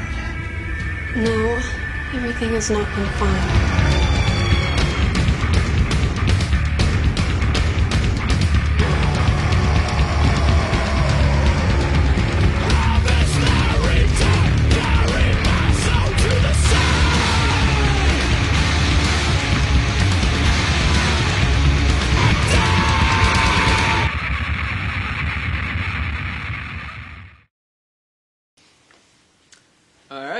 was the trailers for Cold Blooded, The Bag, and of course we ended that off with Christian Walker's film, Slaughterhouse-Five, which I had a brief conversation with him before the show, and he's deep into sound design right now, and he said he's having a blast with it, so I'm looking really, really forward to seeing this movie, because we also had kind of a more personal conversation, just touched on a few subjects, and I got a little bit of an idea of where some of the reasoning for the film came from. So now I'm even more anxious to see what he's done with these ideas and these inspirations.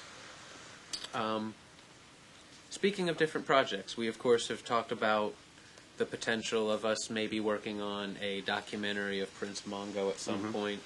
We've talked about working with Kathy Rowe on The Hall, which is about Prince Mongo's castle, which is also known, its real name is Ashlar Hall. Which is, of course, down the end of Central near Lamar, which many people remember as the castle, right? The club. And, of course, the Kathy Rowe is a novel being adapted into a film. A subject we've talked about with a number of different things, and of course, many of us have seen numerous novels turned into film. That said, my partner Jamie has had a very unique experience for an artist. I'm going to lead into it a little bit, just to kind of to set the audience up, but I really want to give you the chance to kind of explain what it was to go through this process and what it meant. As a younger man, Jamie read a book called Goodnight Moom, which had a very dark story. It made a very strong impression on Jamie, and for several years after that, he always, in the back of his mind, just kind of watched it as a movie in his memory, and that's kind of how he clung to the book. When we partnered up, he mentioned it to me and said he'd love to make it a movie, and I encouraged him to reach out to the writer, which took him a little over a year? It's been over a year now. A little bit over a year, and just recently has initially an exchange of emails and then an actual phone conversation with the author behind a book that was so inspirational to him as a young man. I would like you to actually kind of tell the audience what it's like to go through this experience where you actually connected to somebody who had a hand in the formation of you as a filmmaking mind. Yeah, it's I have to say it's very weird. I've done a lot of things in life, and I've never really ever, and I've met a lot of people throughout everything that I've ever done, and I've never really ever been starstruck by anybody. I read this book back when I was 16 or 17. And it is a very dark, demented novel. And from the time that I read it, I could sit there and I told my stepmother, I said, this would be a book that should be a movie. And so many years ago, and this book has never left me. I've years after years of reading different horror novels, Stephen King, so forth and so on. This book is always set in the back of my mind as a film. And like you said, when we partnered up, I had mentioned it, and I believe one of the conversations that we had about it, you kind of did that. Yeah, it's probably going to be a little hard. So, being the person that I am, and the person that I try to beat obstacles, I guess you can say. I love watching you encounter adversity, because you really don't stand for it very long. So, I just, I looked up the book. It's been some years since I've read the book. I looked up the publishing house for the book, which was Zebra Publishing. I didn't know that the author's name of the book is Jack McLean. So I started researching Jack McLean and found that the book was published through Zebra Publishing. Contacted sent the publishing company a couple of emails. It took them 2 or 3 weeks, maybe even a month, to send me an email back saying, "Oh, we think he's dead. but we don't hold the rights to the book anymore. So you would have to contact somebody within the family. So I started, just doing my little detective work, getting on the internet, and I spent hours for a couple of months, just spent hours every day trying to find the author and find things out about the author. And the author's real name is Bill Kreider. He lives near Austin, Texas. And the reason why I ran across it is because on the internet it said he's very well known for children's novels. And I was like, this can't be the same person that did Goodnight Moon, by no means. So I started researching Bill Kreider, and he's done a lot of detective stories, a lot of darker books. And he's always been, I've read a couple more of his books since I found out exactly who he was, and read some of the other ones from his surname. And, he's got a hole. A lot of people say that we have this dark, demented hole that could probably never be filled, but this guy's got an even bigger hole than what we have. Well, the result of this contact and an actual conversation by phone with the man is that he has basically given you permission to go ahead and develop a screenplay. He has.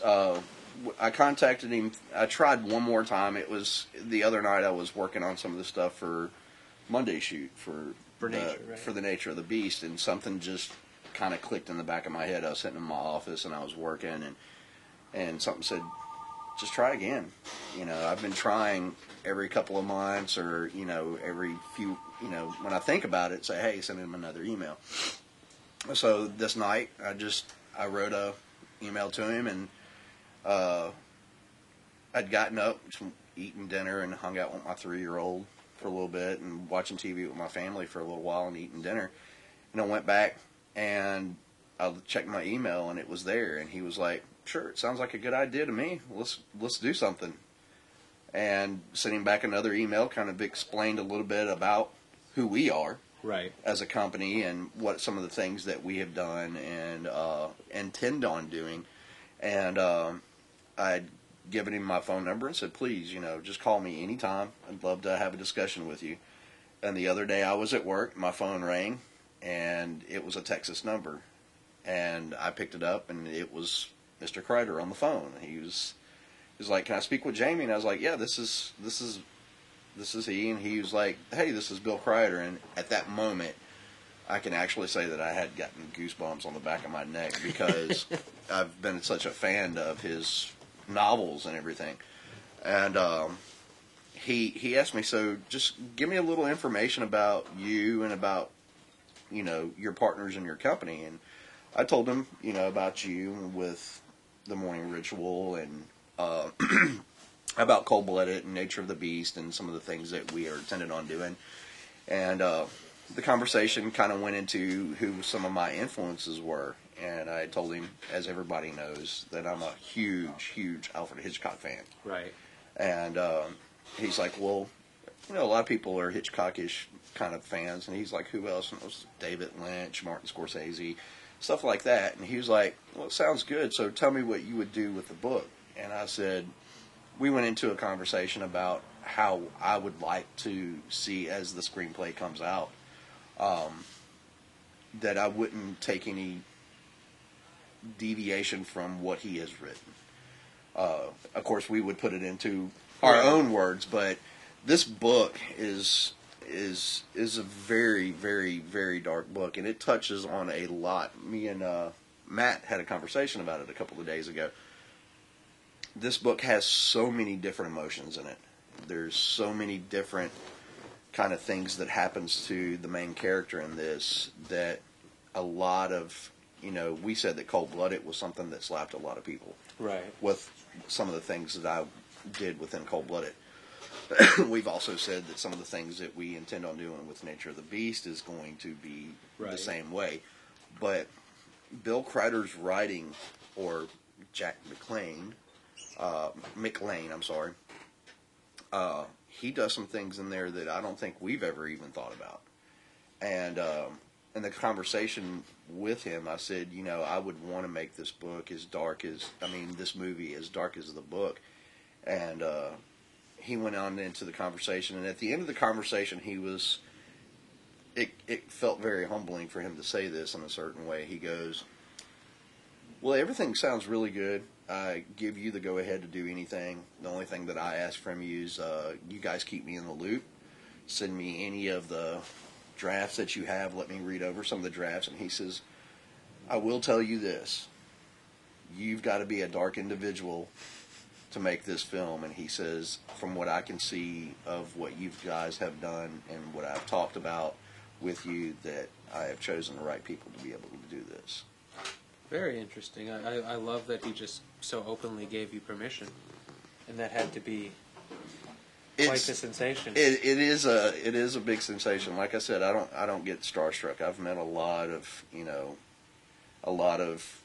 I've met a couple of A-list actors and actresses, and in my stint with doing music, I'd met some pretty big musicians and everything, but I've never really been starstruck. But with this, well, it harkening back to your youth, having been part of you for so long, to have somebody that's connected to that, I think there's a different level, you've met a lot of musicians, but how many of the musicians you met were the musicians you truly grew up on? I've met a couple of them. Everybody knows that I'm a big Misfits fan. Have been since probably before I even read this book, and that was probably that was the first time that I really got starstruck, is when I met. So again, it's something that connects back to those early days of childhood. And I want to clarify that being dark in the film, it isn't about being, a damaged or dark individual as such. It's recognizing that sometimes the only way to see the light is to stand someplace dark. Yeah. And, our world is a dark place. There are so many things that pull us away from ourselves and create stress and create pressure and just turn on the news, open a newspaper, anything like that. And it's easy to become very disillusioned and depressed by the world around you. And it's taking things like that exist in our world and finding a way to make a story out of that. And then it's what you do in your story and how you tell it. And this, my understanding, we ourselves have ordered some copies of the books that should be here soon, and I look forward to getting an opportunity to take a look closer to the story than what I've been given so far. But my understanding, this is a story that it begins with abuse. A child that is abused to the point where, as they grow older, they don't have the true, proper capacity to weigh the right and the wrong of actions. And because of that, they go down that stereotypical, very dark trail of, the serial killer mind. And but it even starts even before then, even before the child is born. There's the abusive, in the husband and wife situation. You have a husband that's very abusive, and you have a wife that's scared. But she's so scared that she doesn't want to say anything to anybody. You're talking about a main character that's born into, much like, I don't want to sound cliche too much, especially with the serial killer comparison, but much like a Charles Manson. Charles Manson was born into this, he was born in prison. He was born in captivity, essentially. And, he never quite was proper because of that. And, this is a character we're doing, and, as we said, we may have mentioned it on camera before, I can't remember, but one of the first things we both went to was Alex in Clockwork Orange. And how that character is not the kind of character we as a filmmaker should like. He is a dirtbag. He is a violent criminal. But Stanley Kubrick created a movie where you followed that man, or that youth, through his dark journey to where he loses identity and comes back again, and you find yourself almost rooting for him. Very anti-hero. It's that anti-hero taken to a very extreme point. And that's the kind of film you're talking about making. You're not talking about making a film that's dark because you want to make a dark movie. Yeah. That would be the gratuitous that we often just have to dispel people from thinking. Well, when about I our say, production. a lot of people say that our films are dark. It's dark situations that we touch on because we have said it 1,000 times, and people that know us and know us well know that we're the kind of people that when we do a film or we do a script, we touch on real life situations. Mm-hmm. We don't sugarcoat those situations. No, sir. And I think that when you do something like that, you cheapen yourself as a writer, as a director, as a storyteller, because, I mean, just put it out there for everybody to know. Stuff like this happens every day. Exactly. You read about it in the paper, you see about it on the news. And without giving anything away, as it's not my place, my conversation with Christian Walker was much that same thing, where there are events out there every day. I've often, had that sick joke about what child rearing in the South seems to be. And it's based on, I've known so many women, whether they were women I've dated or women that I've established strong friendships with and created a certain comfort in communications with. And many people that I have known, many women, in my experience, especially here in the South, and I don't want to say that it's worse or better anywhere. It's just ironic to the South is what it is. Timing to my time. It's in my experience. But probably 90% of the women I've spoken to at one point or another have implied some kind of sexual assault in their youth. And those are the kinds of things, those are the kinds of stories that I was hearing from people. Sometimes it was friends, sometimes it was a girl I dated, sometimes it was overhearing a conversation when it was, when I was in a cafe. But just these conversations over and over and over about these women that are assaulted as youth. That's what led me to the character of Emily in Happy Hour.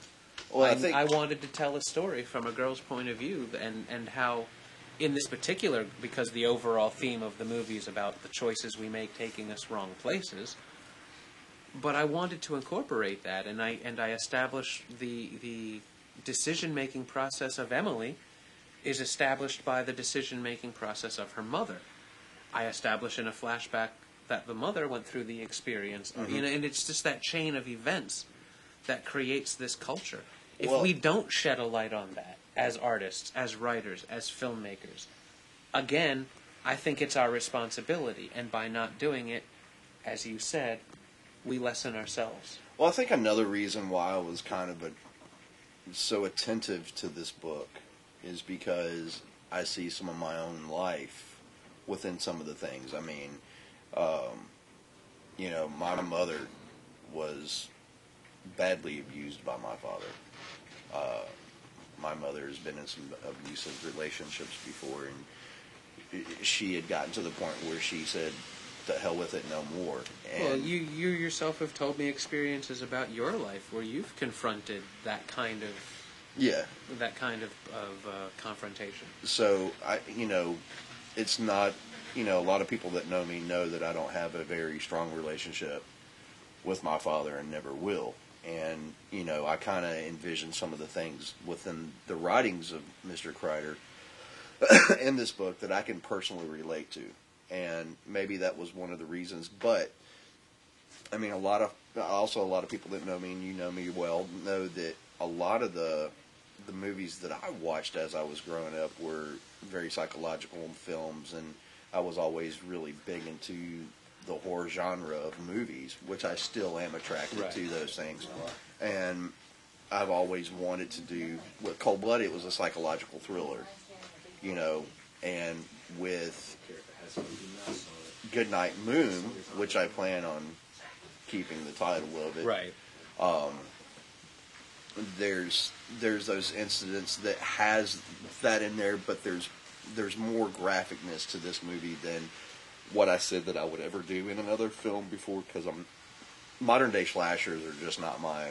I'm more of the older true slasher films and so forth. More about the suspense and the build. Right. And with this book, and we've discussed it before, this is going to be one of the films that we're both going to be directors on. Right. I've asked you to do that with me on this film because I think it's something that, as a team, that we should look into doing more. And we have so many. We have enough similarities that I think it would work, but we do have our own voices. We definitely do, but with us teaming up as both of us directing this, I could see something. I can envision. We talk about it all the time in our acting classes, and I've talked about it with Rachel, the girl that's in the promo trailer.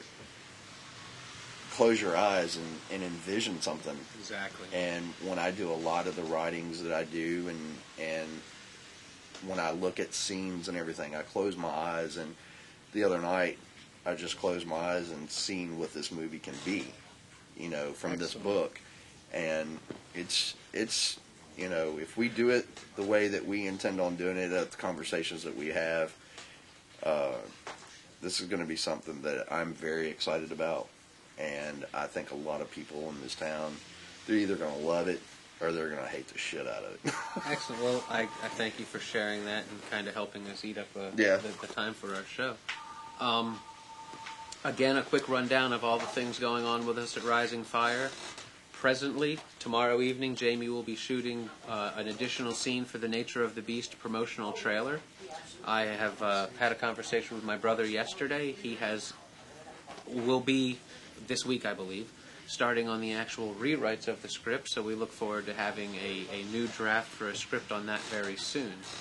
Coming up in later March and in April, Jamie will be working on Afterlife, and I hope to be producing the fan film Grimjack, based on the comic book created by John Ostrander and Tim Truman. Moving forward in April also, we have the Cold-Blooded Tupelo premiere event, April 11th, 7 p.m., Malco 10 Theater, Tupelo Commons. Moving into the summer, I will be working on scenes from Happy Hour to try and begin production and get that feature out there. So join us, support us, check us out online. We're going to leave you today. We're going to take a look at the Happy Hour trailer. Before we do that, I just got a text message from somebody that was watching us. It's a friend of mine by the name of Terry Bartlett, who plays in a band called Hazy Skies. They will be out tonight playing with Rowdy Bones at the Buccaneer, and the fun starts at 10. So go check out Hazy Skies, and if anybody likes Jimi Hendrix kind of style music, these guys are great. Excellent. Well, there you go. An example of someone actually checking in with us. Also, before we cut away, I want to mention that Rising Fire, we're going to be running a music video special. We're going to be producing music videos for $2,000. For $2,000, you'll get camera, you'll get director, you'll get grip, you'll get PA, you get is it 4-man on that version? 5-man? You get a 5-man crew coming out there to make sure everything happens. That'll include playback, that'll include lighting. Contact Rising Fire and let us know. Let us help you make your music video. That said, we're going to cut away now. We're going to take a look at the Happy Hour trailer. We're going to take a look at the Muscadine Wine trailer one more time. We'll end out with a music video from Muck Sticky as well, from Snickle Fritz. It is We Go Wild?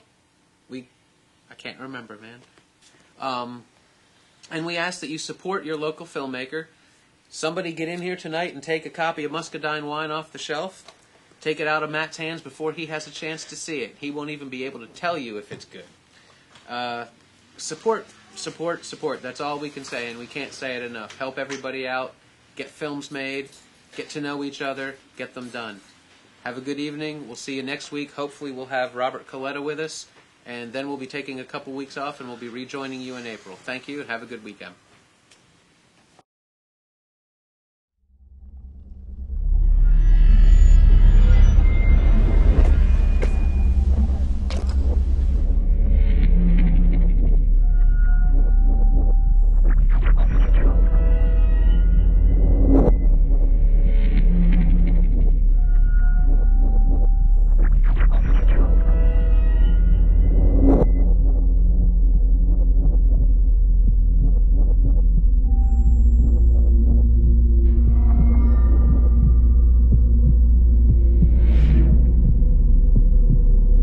get paid to have sex with beautiful women. You're not pregnant, are you? You're terminated. Here's how we gonna do this. I want the divorce. I'm not gonna fire you, little lady.